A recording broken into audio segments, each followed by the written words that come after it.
Journal Club is a monthly academic discussion of psychedelic studies started by students from the University of Toronto, McMaster, and Queen's University. So our first speaker today is Matthew Doel. He is a former aerospace engineer who pivoted to pursue a more meaningful career in psychedelic science. He believes that the psychedelic industry is a cornerstone in the large cultural progress towards person-centered medicine. Along with CUNY PhD Nicole Amada, Matthew co-founded the Eudaimonia Institute for Psychedelic Science to further the understanding of how psychedelic substances can contribute to human flourishing. And so with that, Matthew, please take it away. Awesome. Thank you, Leo.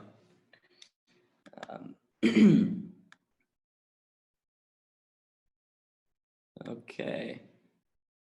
Can you hear me all right? Yes, I'm assuming.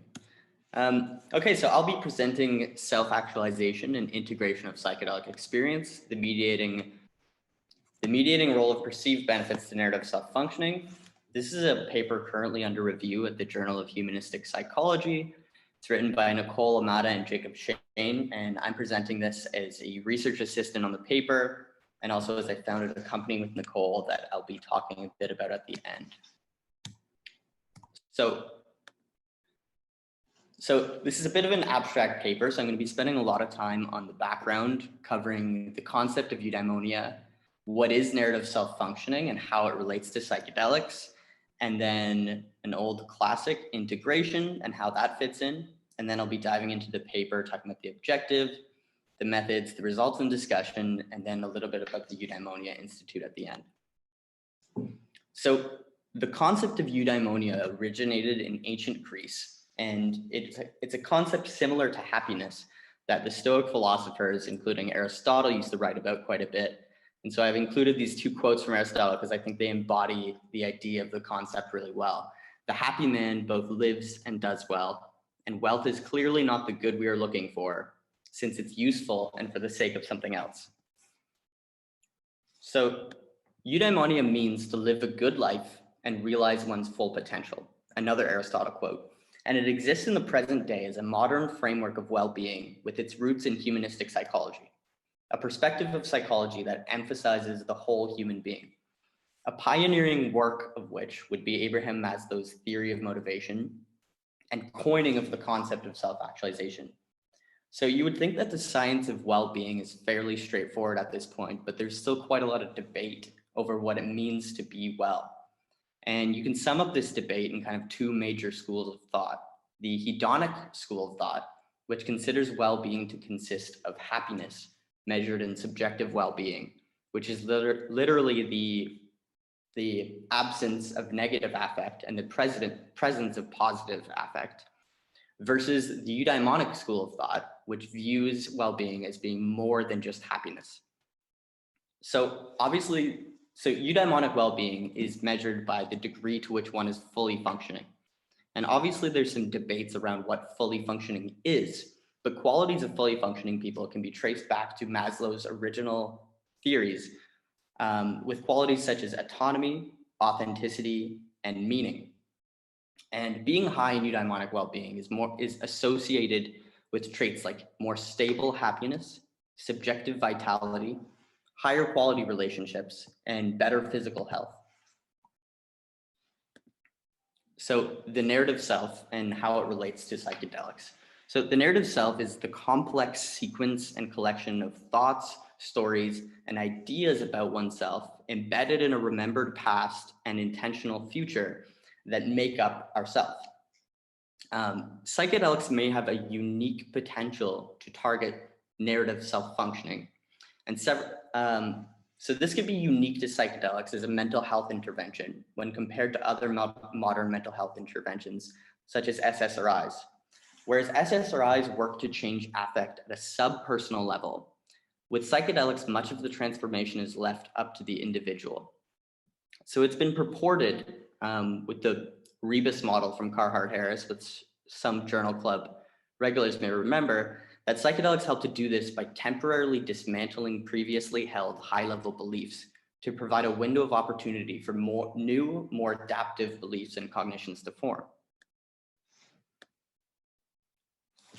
So what is psychedelic integration?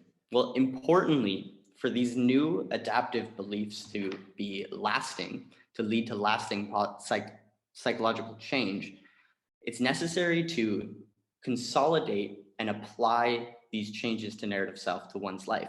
So post-experience integration is required to consolidate and imprint these changes. An integration practice can take many forms. In the clinical environment, it takes the form of one-on-one psychotherapy post-psychedelic experience, but it can also take the form of meditation, mindfulness, contemplation practices, and self-referential practices like journaling or applying aspects of the experience to one's life. So moving on to the objective of the paper, integration practices have long been considered a standard protocol in psychedelic research, dating back to the previous era and even up to the present, and even including preeminent guides on naturalistic psychedelic use. However, the role of post-psychedelic integration has not been formally studied. So the present study seeks to examine the relationship between integration and self-actualization. And through that, it also seeks to provide a unifying framework for the transformative mechanisms of psychedelics. So why self-actualization? Up until the present, psychedelic science has taken a pathology of focused approach to bring back psychedelics from the cultural fringes. However, there's plenty of evidence that psychedelics can improve mental well-being in non-clinical populations as well. Eudaimonic well-being, which can be treated as synonymous with self-actualization in this paper, could offer a potential unifying framework to unify the seemingly disparate findings that psychedelics can be effective in people who do not have clinical diagnoses and people who do, including in a wide range of seemingly different mental health diagnoses like depression, anxiety, PTSD. And importantly, integration of these new narratives through psychedelics could promote eudaimonic well-being or self-actualization. So moving on to the hypotheses of the study here. So the authors proposed this model that the extent of integration would be positively linked with self-actualizing characteristics through perceived benefits to two key components of narrative self-functioning. One's ability to attain accurate knowledge about oneself or self-insight, and one's ability to strive for personal growth or personal development. So the specific hypotheses were three. And the first one is that the extent of integration practice would predict benefits to narrative self-functioning more so than duration or frequency of psychedelic use. Secondly, that the relationship between integration and self-actualization will be mediated by perceived benefits to narrative self. So that's the model I just showed. And thirdly, that mental health status will not moderate the pathways. So 748 participants were recruited, those with current clinical diagnoses, those without, and those with past clinical diagnoses that are currently not suffering. Participants were asked the frequency, how often had they taken psilocybin or LSD, and the duration, for how long, how many years have they been taking psilocybin or LSD. And participants were recruited using online forums like Reddit, Facebook, The Third Wave, and Shroomery.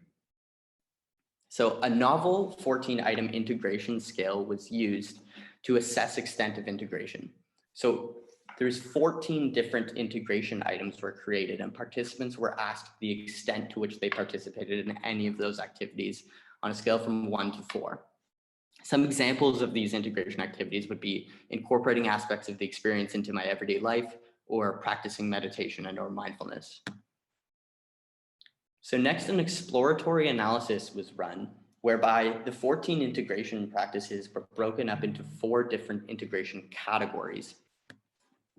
Self-referential oriented integration, such as journaling or incorporating aspects of the experience into one's life.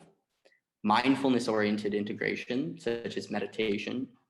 Intellectual oriented integration, such as researching or reading about psychedelics. And communication or community-oriented integration, such as psychotherapy or talking about the experience with friends. So perceived benefits to narrative self-functioning were measured by asking participants when they thought about their experiences with psilocybin or LSD, they can say that they have. And personal development was fairly straightforward. Things like helped me strive towards realizing my potential or assisted in my efforts to improve myself. Whereas self-insight questions ranged from minimal self-awareness, such as awareness about the body, helped me to know what my body needs, to awareness of self and others, like led me to greater clarity about my own motivations behind my actions, or helped me to notice how I affect others. So the characteristics of self-actualization scale was used to create the outcome measure of self-actualization. And this is a scale that provides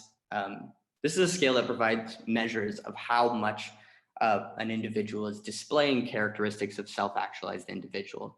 And it's based on Maslow's original characteristics created by the scientist Barry Kaufman in 2018. So some of these characteristics would be authenticity, purpose, equanimity, and humanitarianism.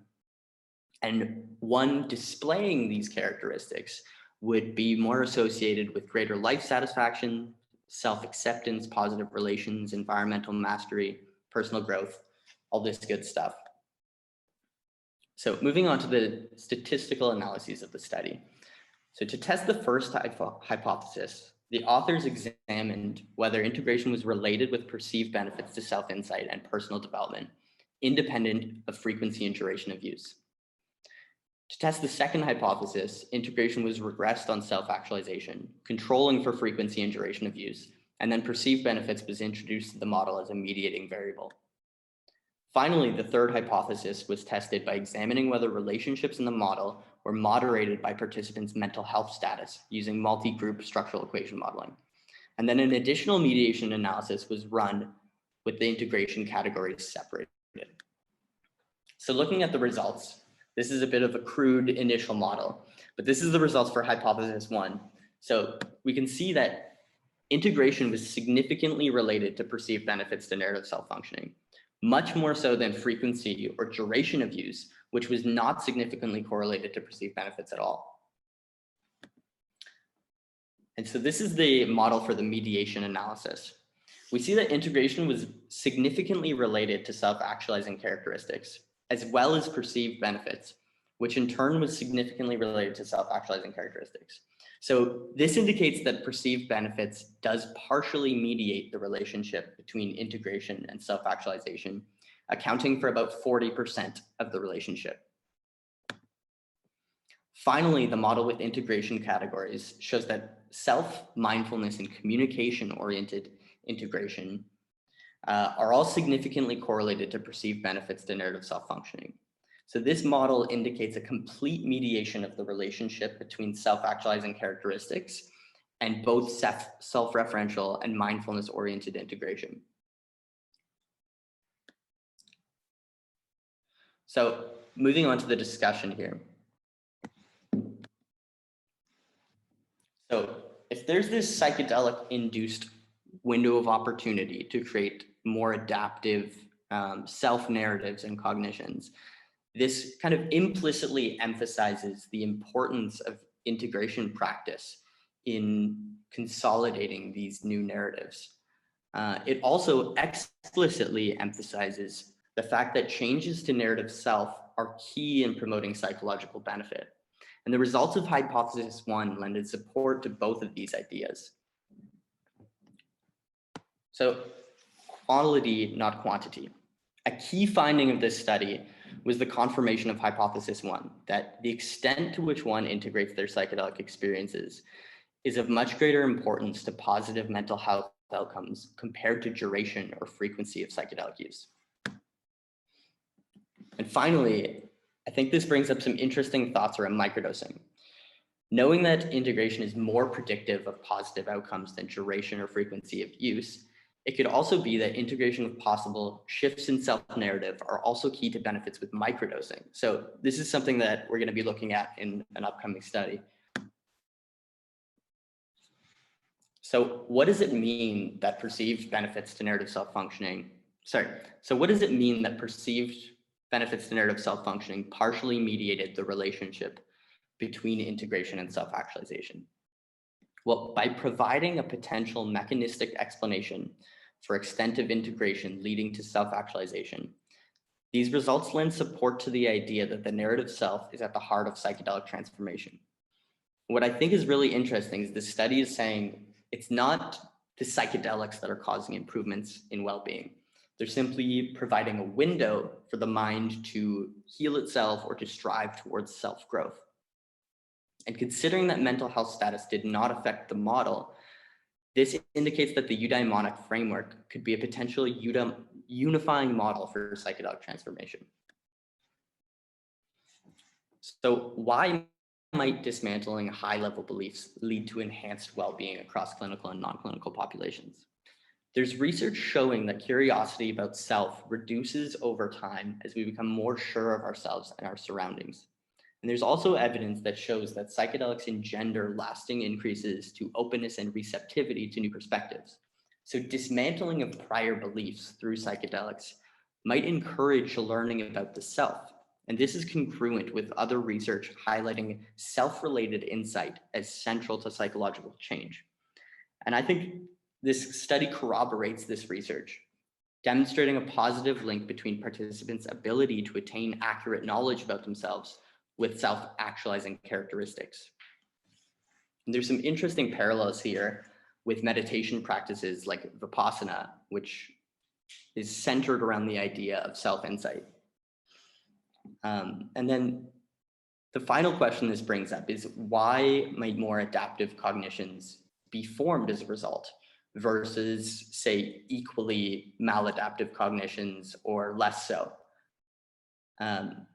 This is a beautiful thought, in my opinion. Central to the eudaimonic perspective is the idea that all humans have an inherent drive towards self-growth. So the fact that new, more beneficial for well-being beliefs and cognitions formed during a period of psychological flexibility would lend support to this theory that is key to the eudaimonic perspective. And there's also some interesting parallels here with some perspectives from Stan Grof, who considers the brain to have this natural homeostatic ability to heal itself. So, limitations in future research. Due to the cross-sectional and retrospective nature of the study, we're unable to make causal claims about the model. Also, because of the participant recruitment being primarily from forums focused on psychedelics, there could be participant bias in the surveys. Finally, motivation for psychedelic use should be something that's included in future models, as well as extent of preparation. So, as I mentioned at the beginning, the Eudaimonia Institute for Psychedelic Science is a company that I founded with Nicole Amada.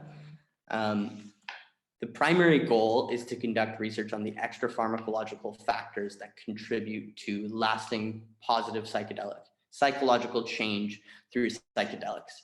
And taking this research and creating and offering programs that help to get the most out of psychedelic experiences. So as I mentioned before, we're going to be recruiting for an upcoming study looking at microdosing and mindfulness.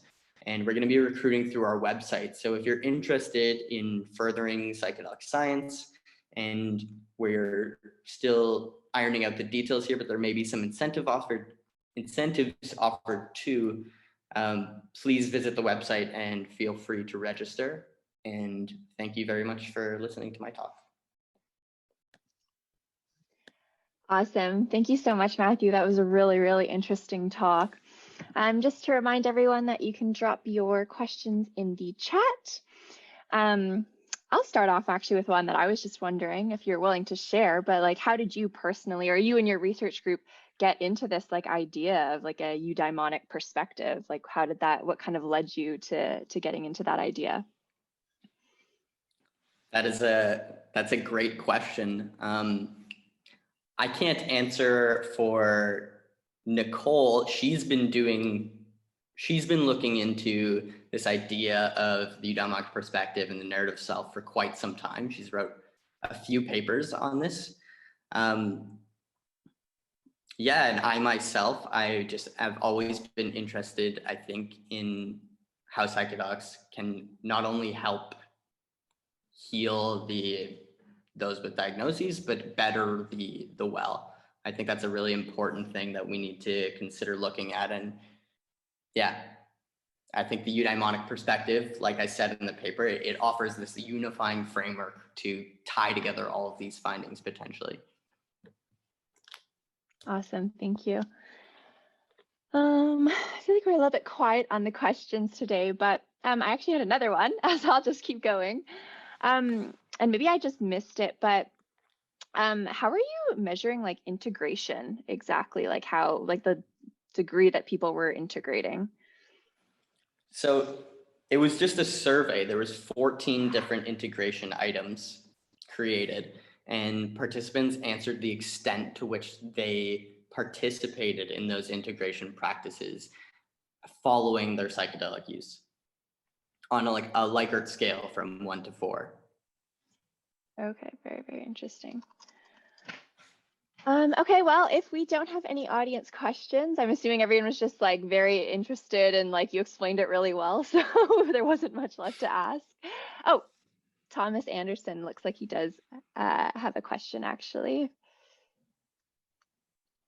If you want to just drop your questions in the chat. Oh, perfect. It looks like we're going to have somebody coming on to actually ask their question in person, if that's okay with you.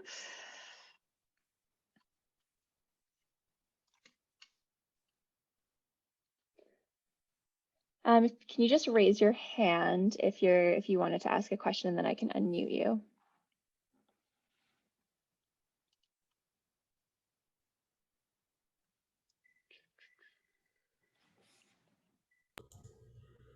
Hey, can you hear me all right?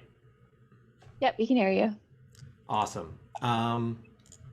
Cool. Cool work, Matthew, or I guess, and Nicole and everything. I guess my question was about, it's sort of about the, yeah, measuring integration. Like, I guess, is that scale shared anywhere that we can actually look at what the items are sort of one by one and actually assess for ourselves what the scale's measuring? And then more broadly, if you're, I haven't thought of the perfect way to ask this question, but like, so I'm gonna, fumble around a bit. So if people are trying to integrate their psychedelic experiences, it sort of makes sense that if you're trying to live an examined life, you'll probably score higher on these self-actualization scales. But you could live an examined life without psychedelics, right? So would you expect to find the same kind of results of higher like integration scale type things leading to higher self-actualization in a control group of people that never took psychedelics? This is sort of thinking along the lines of like psychedelic exceptionalism and thinking of like psychedelics as some kind of different chemical. Like some people think of them as spiritual or like basically magical molecules. But if you drink alcohol with a perspective of self-growth and like integrating the experience, you could learn from drinking alcohol, or you could learn from drinking coffee, and you can learn from a variety of drugs, and like piecing the experiences together as you map out reality and what your mind is capable of. So is it more about psychedelics, or is it more about if you have a perspective on life that is self-actualization oriented, then you will like end up with more self-actualization? I hope that made sense, and I know it was pretty garbled, but No, thank you for the question, Thomas. Yeah, I think almost certainly if you had a control group just doing these integration practices, that it would lead to higher self-actualization. And that's kind of shown in the fact that a key part of high eudaimonic well-being is one's ability to attain accurate knowledge about oneself or strive for personal development. And some of these integration practices, like mindfulness meditation, are exactly about attaining accurate information about oneself. So I think that's an astute link and observation that you made. And yeah, I would be surprised if a control group that did these integration practices didn't show more self-actualizing characteristics. But again, I think what's interesting and what this study is kind of pointing at and what it's about is that perhaps this dismantling of high-level beliefs just helps instantiate new narratives more so than one could without the psychedelics. And it's a good question, because maybe a control group is needed for future studies to find out for sure.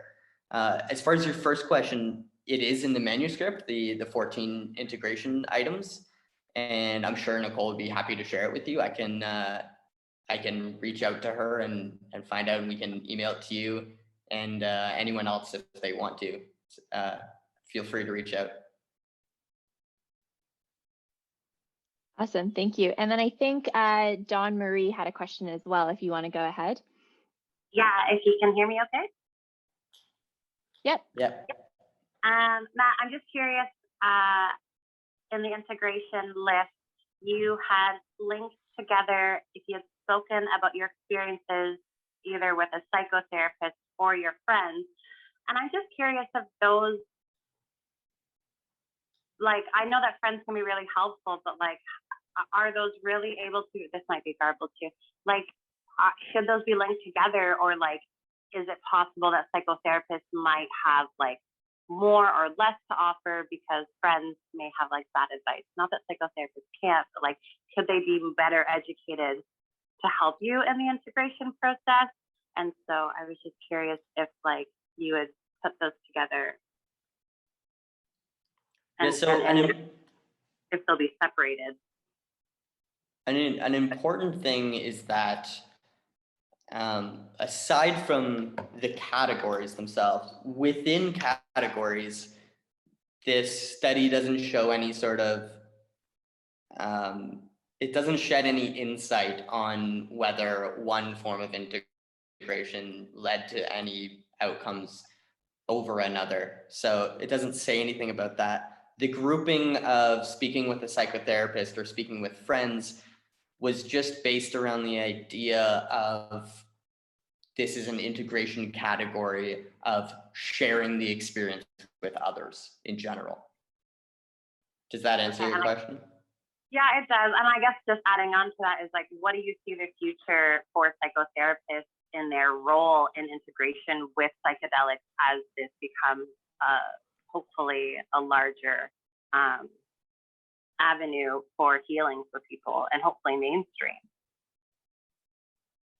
Yeah, well, I think what's interesting about this study is that psychedelic integration with therapists it's been a key part of the literature going back to the previous era of psychedelic research.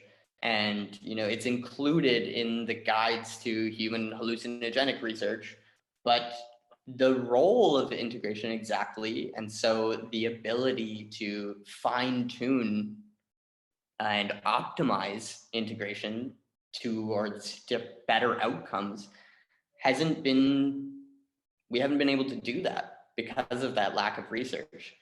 In doing some like the literature reviews for this paper though, there is one model of integration that's being studied and it's like it's being scientifically informed. And that's happening with I think it's with the Robin Carhart Harris group. But yeah, so I think going forward, there's a lot of opportunity for this stuff to be more thoroughly researched in order to optimize it and be able to get the most out of integration practices and then subsequently out of psychedelic experiences. Thank you. Thanks, Donnie. Bye. Awesome. Just for the sake of time, we do need to move on, but thank you again so much, Matthew. That was a really great presentation, and we're looking forward to kind of seeing how this work progresses and what the next round of results are. Thanks a lot. So our next meeting is April 22nd, right after Bicycle Day. And it will be at 5 p.m. EST because one of our speakers is actually talking to us from Europe. So it'll be pretty late over there. So currently we have CJ Healy. They are booked to talk about the acute effect of classical psychedelics on memory in humans, and Andrea Lupi, who will be discussing the dynamics of brain integration and segregation under LSD. So stay tuned to our emails. We send them out through MailChimp, and sometimes they might go to your junk. So if you can mark it as not spam, that would be really great for us as well. And thank you everyone for tuning in, and we'll see you guys next month. Take care. Bye-bye.